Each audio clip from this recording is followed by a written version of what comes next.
mathématiques, je vous propose qu'on s'intéresse aux propriétés analytiques de la fonction exponentielle.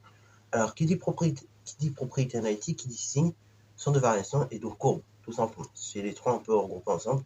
Voilà, donc je vais qu'on s'intéresse un peu à ça parce que, effectivement, quand on va vous demander de faire une étude avec la fonction exponentielle, ça peut être parfois juste de simplifier une expression quand on a une exponentielle, mais surtout, et ça va être le cœur d'un exercice bac, ça va être d'étudier le centre de variation, la dérivée et éventuellement la courbe. Ok, bravo, des positions relatives donc. Ok, donc là il faut être à l'aise avec ces choses-là. Et donc, comment on fait pour être à l'aise avec ces choses-là? Il faut tout simplement déjà comprendre comment ça marche. Alors, déjà, première propriété qui va être très utile et qu'il faut bien comprendre, c'est qu'une exponentielle, elle est toujours positive, ok?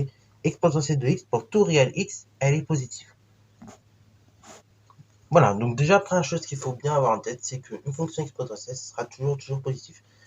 Alors, après, on verra justement au niveau de la représentation graphique, on va bien commenter. Je sais plus si j'avais déjà fait ou pas, mais en tout cas, on en reparlera au niveau de la représentation graphique. On verra pourquoi, ok? Alors, là, je commenterai bien plus en détail le pourquoi du comment, ok? Mais voilà, qu'il faut bien comprendre. Mais néanmoins, il faut avoir ça en tête, il faut bien l'avoir gardé, ok? Exponentielle de x, donc toujours positif, ok? Deuxième chose qui est aussi importante au niveau des expressions exponentielles, c'est le signe, ok? Mais le sens de variation. Une fonction exponentielle, donc, non seulement en plus d'être toujours positive et jamais nulle, elle va être toujours croissante, ok? Et donc strictement croissante, exactement, sur l'ensemble des réels. Donc ça, c'est une deuxième propriété qu'il faut bien avoir en tête, c'est que, ok, le signe est toujours positif et la fonction exponentielle, donc elle est toujours croissante. Alors cette propriété, on peut la démontrer, on va la démontrer, elle est très rapide à démontrer. Pour démontrer la croissance de la fonction exponentielle sur R, eh ben, on va repasser par une égalité qu'on a vue précédemment, ok? Et on va le faire à partir de celle-là, ok? Donc, justement, donc petite démonstration rapide, hein, qui va pas être très longue. On sait que exponentielle x, donc, c'est égal à exp x, noté comme ceci, et que la fonction exponentielle est égale à cette dérivée. Jusque là, on est d'accord. La dérivée de la fonction exponentielle est égale à la fonction exponentielle, qui est égale à e exposant x. Okay, comme, du coup, l'exponentielle est toujours positive, ok, donc, ça signifie que sa dérivée exponentielle prime de x est toujours positive. Ok, comme la dérivée est positive, donc on revient toujours au même point, on en déduit que exponentielle de x est strictement croissante. Voilà, ok. Donc voilà comment on la démontre, cette propriété. Donc c'est une petite démonstration qui est assez rapide, hein. Donc il suffit juste de dire que on sait que la fonction exponentielle est égale à cette dérivée, que justement parce que et donc la fonction exponentielle est dérivable sur R. Comme du coup l'exponentielle est positive et que l'exponentielle est égale à sa dérivée, la dérivée est elle-même positive et par conséquent, comme la dérivée est positive, on a une fonction qui est croissante. Ok, bravo. Ici l'exponentielle x est toujours croissante donc sur l'ensemble des réels. Ok, bravo. Alors propriété qui va suivre donc est très importante notamment pour la résolution d'équations. Ok, bravo. Pour la résolution d'équations ainsi que d'inéquations. C'est-à-dire qu'on va prendre deux réels, A et B. Ok, bravo. Donc on va noter, hein, A et B sont des réels. Et donc pour A et B réels, on a la chose suivante. Si exponentielle de A égale exponentielle de B, cela équivaut à dire en réalité que A est égal à B. Et de même, si exponentielle de A inférieure à exponentielle de B, cela équivaut à dire que A est inférieur à B. Ok, bravo. Alors là, pareil, ceci on peut le démontrer justement à l'aide du sens de variation de la fonction exponentielle. Comme la fonction exponentielle est strictement croissante sur R, et bah si A égale B, dans ce cas-là, exponentielle A égale exponentielle B. Donc, on arrive rapidement à cette propriété-là. Et inversement, donc si A est inférieur à B, ça veut dire que exponentielle A est supérieur à exponentielle B. Ce qui démontre la propriété. Ok, bravo. Donc là, du coup, c'est une conséquence en quelque sorte du sens de variation de la fonction exponentielle. Alors concrètement, justement, je vais vous montrer sur un exemple. Là, on passe faire 150 000, mais au moins un exemple pour voir un petit peu comment ça marche. Par exemple, on vous demandera souvent de résoudre une équation de la forme donc exponentielle 2x moins 5 égale à 1. Équation très classique. Bon, on vous demande de résoudre ce genre d'équation, vous dites, bon, comment je fais? Alors, là, on n'est pas exactement sur la forme exponentielle a égale exponentielle b. Cependant, vous savez que 1, c'est égal à exponentielle 0. Et bah du coup, c'est simple. On va remplacer ça par 1, je le remplace par exponentielle 0. Donc j'ai exponentielle 2x moins 5 égale 1, donc exponentielle 0. Comme exponentielle 2x moins 5 égale exponentielle de 0, c'est-à-dire que les nombres en exposant, ils sont égaux. Donc, c'est-à-dire que 2x moins 5 égale 0. Équivaut donc à dire que 2x égale 5. Et là, c'est une petite résolution d'équation classique. J'ai 2x égale 5. Je cherche la valeur d'un seul x, donc je divise par 2. Donc x égale 5 demi. Ok.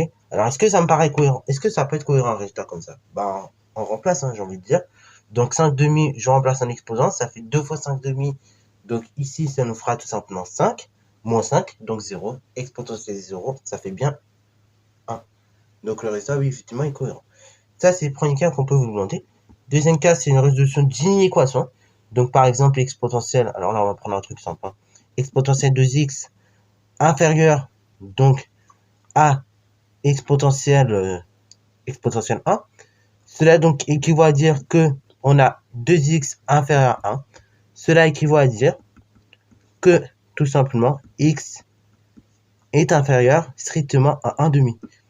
Et d'ailleurs, qu'on ait une inégalité stricte ou une inégalité, comment dire, ouverte, ok, bah oui, donc moins stricte, et ben en fait, ça fonctionnera exactement pareil, ok. Alors là, pareil, les règles qu'on connaît sur les nombres réels au niveau des inégalités vont s'appliquer. C'est-à-dire que si je dois diviser ou multiplier par un nombre négatif, admettons j'aurais eu moins 2 par exemple, voilà, exponentielle moins 2x inférieur ou bien inférieur à exponentielle 1, et ben je me serais retrouvé avec moins 2x inférieur à 1, et comme ici je divise par moins 2 pour avoir la valeur d'un seul x, l'inégalité aurait changé de sens. Donc là du coup ça aurait donné tout simplement moins 1 demi qui est inférieur à x ce coup-ci, ok. Donc x supérieur à moins 1 demi. Là comme on n'a pas divisé par moins 2, par un nombre, mais qu'on a divisé par un nombre positif, donc l'inégalité ne change pas de sens. Voilà. Donc voilà, là je vous ai montré divers exemples. Encore une fois, cette propriété va énormément nous servir dans l'étude des variations d'une fonction, ok, des fonctions exponentielles, ok, ou même des positions relatives entre deux courbes ou ces choses-là, ok. Alors, maintenant, avant-dernière chose que nous allons voir sur la fonction exponentielle, c'est justement la dérivée. Alors oui, on a dit toujours depuis le début du chapitre que la dérivée d'une fonction exponentielle, c'est elle-même. En réalité, c'est vrai sans être vrai. Alors on va vous expliquer pourquoi dans un cas précis. Alors, cas particulier où justement la dérivée de la fonction exponentielle, c'est pas tout à fait la fonction exponentielle. Alors justement, on va expliquer pourquoi. Parce que là, effectivement, ça peut prêter à confusion et donc là, il faut prendre le temps d'expliquer. Donc, ici, si on prend une fonction de la forme f qui est associée à tout réel x, e exponentielle u de x, avec justement u de x qui est de la fonction suivante, ax plus b, donc sur la forme d'une fonction affine, alors la dérivée est égale à la chose suivante. C'est a, le coefficient directeur, fois la fonction f. Ok, voilà. Ce qui veut dire, donc, autrement dit, c'est a fois, donc, ce que la fonction f associée à tout réel x, exponentielle u de x. Ok, voilà. Donc là, du coup, dans ce cas précis, effectivement, la dérivée, c'est pas tout à fait la fonction exponentielle elle-même. Pourquoi? Parce que ici, j'ai une fonction affine. Ok, voilà. Et en fait, tout simplement, pour être même plus précis, j'ai une composée d'une fonction affine suivie de l'exponentielle. Ok, d'abord, je vais appliquer tout simple. D'abord, j'ai ma fonction affine et après, à cette fonction affine, j'applique l'exponentielle. Donc là, pareil, si je dois faire un petit schéma peut-être de la situation, parce que là, peut-être certains n'ont pas trop bien suivi. On prend donc on a un réel x. Donc on lui applique une fonction u de x qui associe ax plus b. Cela me permet d'obtenir un grand x si vous préférez. Et après, ce grand x, on le réinjecte dans exponentielle x. Ok, voilà. Donc ça fait exponentielle de grand x. Autrement dit, exponentielle de ax plus b. Voilà, si vous reprenez un schéma de composition de fonctions de ce type. Ok, donc avec du coup UV dans cet exemple-là, si on veut bien capter les choses. Et donc la dérivée de ce genre de fonction, on avait dit c'était quoi? C'était donc... Et donc là, il s'est appliqué à mon exemple, on indique que la dérivée de la composée, c'était quoi? C'était le coefficient directeur a fois la dérivée de v' de ax plus b, donc de la fonction v de x en quelque sorte, ok, de l'exponentielle de ax plus b. Et donc, si je remplace ici dans mon exemple, ça fait f' de x égale le coefficient directeur a toujours, fois la dérivée de v' de ax plus b. Or, v' c'est une fonction exponentielle, donc sa dérivée égale à elle-même, donc ça fait exponentielle de ax plus b. Voilà la formule, voilà pourquoi on a cette formule en fait. Ok, voilà d'où elle vient. Parce qu'on a une composée d'une fonction affine suivie de l'exponentielle. Voilà. Donc en fait, en réalité, la dérivée égale à elle-même, mais dans le cas où on a une composée de fonctions affines suivie d'une exponentielle, et ben vous prenez le coefficient directeur tout simplement de la fonction affine, vous le multipliez par la fonction exponentielle elle-même. Voilà. Alors on va prendre un exemple tout simple pour que vous puissiez comprendre. Ok, si j'ai une fonction f qui associe à tout réel x, donc exponentielle 2x moins 5, sa dérivée f' de x est égale à la chose suivante. F' de x égale à la chose suivante.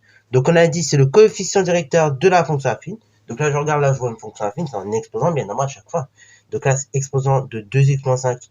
Ici le coefficient directeur c'est 2. Donc je multiplie par e exposant 2x moins 5. Voilà, tout simple. Et là comme ça en fait dans ce cas précis, je peux étudier quand même là justement à quoi ça me servir de calculer une telle dérivée. Ça va être pour plus tard étudier par exemple le sens de variation de la fonction. Ok, de cette fonction-là qui peut paraître compliquée, et ben on peut étudier tout de même le sens de variation en étudiant le signe de cette différence. Ok, voilà, enfin de cette dérivée, pardon, je vais arriver. Et donc, on dira que exponentielle de 2x-5 comme exponentielle x est toujours positif, ça reste positif. 2 est lui-même positif. Le produit est positif, donc ce qui traduit une dérivée positive et donc une fonction croissante. Ok, bravo, dans ce cas précis. Alors, du coup, maintenant, on va s'intéresser. Là, maintenant, quelque chose qui va beaucoup plus nous intéresser, nous intriguer, c'est la courbe représentative d'une fonction exponentielle. Concrètement, parce que jusque-là, on n'a pas vu à quoi ça ressemble la courbe représentative d'une fonction exponentielle. Et peut-être vous ne savez même pas. Ok, ceux qui ont la curiosité, oui, ils vont aller voir, mais sinon, la plupart du temps, vous ne savez pas à quoi ça ressemble en fait. Ok, donc on va essayer de la voir, on va la commenter ensemble, et comme ça nous permet de comprendre un petit peu comment ça marche ces choses-là. Donc une fonction exponentielle, quand on parle de fonction exponentielle, donc f de x égale exponentielle x, et ben voilà à quoi ça ressemble, la courbe représentative. Donc, on voit bien, elle passe par nos deux points, donc on connaissez parfaitement les coordonnées, c'est-à-dire le point de coordonnées 0, 1, puisque exponentielle de 0, on a dit ça faisait 1. Et donc, le point de coordonnées également 1, e, 1e, ok, voilà, avec e égale environ 2,718, 28 et toutes les autres décimales, ok, voilà. Et donc, du coup, voilà un petit peu l'allure de cette courbe, ok. Donc on voit que de 0 jusqu'à moins l'infini, ok, de moins l'infini à 0, et bah la fonction semble à chaque fois toucher l'axe des abscisses sans pourtant l'atteindre. Donc là, dans ce cas-là précis, vous verrez en terminale, mais c'est ce qu'on appelle une asymptote horizontale, ok. Asymptote horizontale, parce que tout simplement, et bah en fait, on a l'impression que la courbe va toucher l'axe des abscisses sans pourtant l'atteindre. Et si on pouvait la prolonger, donc là, elle n'est pas très prolongée. Donc là, je vais peut-être le faire à la calculatrice. Si on pouvait la prolonger, et ben on verrait à chaque fois, on a l'impression qu'elle touche l'axe des abscisses sans pourtant l'atteindre. Ok, bravo. Elle ne l'atteint jamais en réalité. Donc là, on dira même en terminale qu'elle limite en 0. Donc lorsque de la fonction f qui est associée à tout réel x exponentielle x, lorsque x tend vers moins l'infini. Ok, ce qui traduit donc en réalité une asymptote horizontale. Et dans l'autre sens, à partir du moment où on est du côté des réels positifs, on a exponentielle 0 qui vaut 1, exponentielle de 1 en fait qui est égal à notre fameux nombre e, ok, voilà. Alors ici sur ma figure, je crois que j'ai arrondi même à 2,72, et donc après, à partir de là, on voit que l'augmentation est très très rapide. Hein. Exponentielle 1, exponentielle 0, on trouve 1, exponentielle 1 environ 2,72, après exponentielle 2, si vous faites, vous trouvez environ 7,20, exponentielle 3 déjà à 20, ok, bah et après exponentielle donc 4, on est autour de 60-80. Bon, vous voyez, ça augmente très très vite. Ok, et c'est donc pour ça qu'on parle d'une augmentation exponentielle. Quand une augmentation est une exponentielle, et ben en réalité, ça suit un peu cette tendance à cette courbe-là. Et donc, c'est-à-dire que l'augmentation est très très rapide. Et elle est même plus rapide que les fonctions puissance, hein, d'ailleurs. Si on prend par exemple, si je prends la fonction carré et la fonction exponentielle x, et ben vous verrez donc, comme je peux l'afficher à l'écran, que tout simplement, l'augmentation de la croissance de la fonction exponentielle est beaucoup plus rapide que la croissance de la fonction tout simplement carré. On peut faire de même avec les fonctions x puissance 4 ou x puissance 10, vous verrez. De toute manière, la fonction exponentielle va doubler à un moment donné les fonctions puissance. Donc là, de toute manière, la fonction, comment dire, les fonctions puissantes sont beaucoup moins rapides en termes de croissance que la fonction exponentielle. La fonction exponentielle croît beaucoup plus vite que la fonction puissance. Là, ce que je vous raconte aura été, vous reverrez ça en terminale, mais c'est ce qu'on appelle le théorème donc de croissance comparée. Et donc ça, vous verrez ça dans le chapitre logarithme népérien, abordé encore une fois en classe de terminale. Et donc là, pareil, quand x va tendre vers plus infini, on va voir que les valeurs sont de plus en plus grandes. Donc là, on va dire même qu'il y a une limite en plus infini. Et donc là, dans ce cas précis, on peut pas dire vraiment asymptote verticale parce que la courbe ne touche pas l'axe désordonné. Mais là, on va juste dire qu'il y a une limite en plus infini. Ok?